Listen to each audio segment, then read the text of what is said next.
Prime Minister Anthony Albanese has rejected demands by opposition leader Peter Dutton for more detail on how an Indigenous voice to Parliament would operate. He insists a constitutionally enshrined Indigenous voice will be subservient to the Parliament.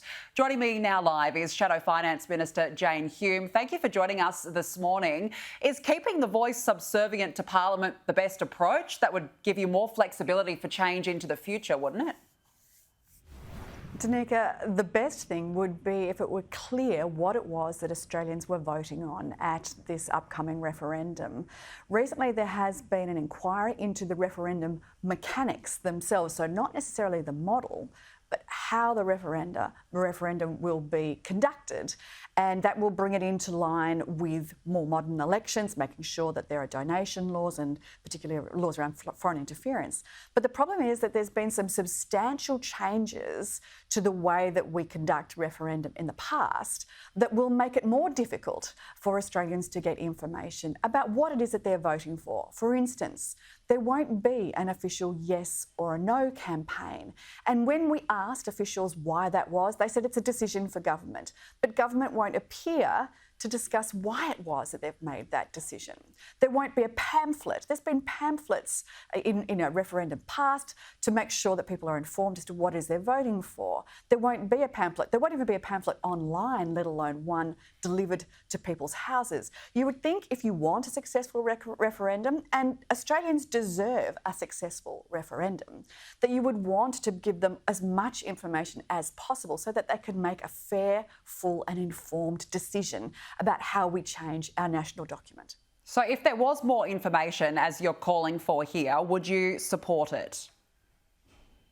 Well, I think that we need to be able to see the model before you could make a decision. There's plenty of discussion out there and people are saying it's all there in lots of reports, in communiques, in working groups. But for your average Australian, they just want some basic decisions, positions answered.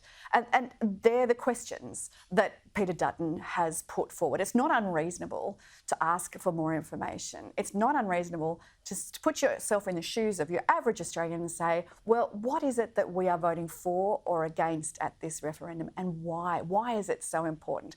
Those questions simply aren't answered yet.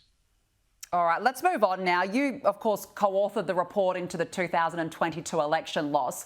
How long is it going to take to turn this around, particularly when it comes to the issue of female representation in the party? Danica, you're referring to the election review that was put together by Brian Loughnane and I at the end of last year, and it's recommended a 50% target for female parliamentarians and within the Liberal Party within 3 elections or 10 years. But it's also supported that with recommendations about female membership and also a support network for women within the Liberal Party that will provide them with more opportunities to potentially to be elected or to become part of that political process.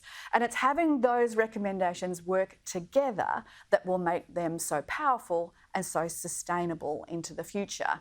Now, that report has been left with the federal executive. It was presented to them just before Christmas, and it's up to them now to decide what is it they want to adopt. But the model that we've put forward is sustainable, it's well-funded, appropriately funded, and it's so important because we want to make sure that we are more reflective of the people for whom we wish to represent, for whom we wish to govern.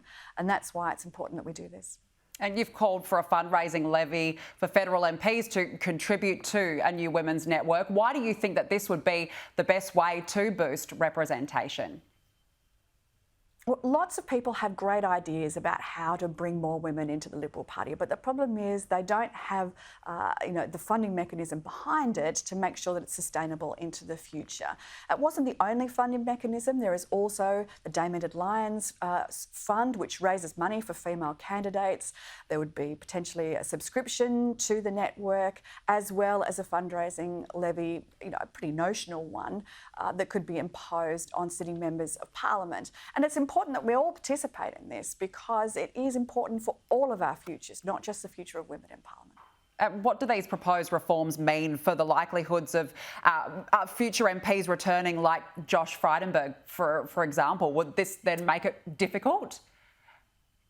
Well, we're not setting quotas. I should be very clear about that. We're not saying that men aren't welcome in the Liberal Party. Quite the opposite. We just want to make sure that there are more opportunities for women to participate in the Liberal political process. We've always been a party for women since the day that Robert Menzies began the Liberal Party and included the Australian Women's National League as a fundamental part of who we are. And we've been responsible for so many firsts, whether it be a first member of the House of Representatives, first cabinet ministers, first Minister for Finance, the day Margaret Guilfoyle, after whom this network would be named. I think our legacy is something we should be proud of, but it's all about the future now and making sure that our party is sustainable in the future and that women are better represented. Jane Hume, good to speak with you. Thanks for joining us. Great to be with you, Danica.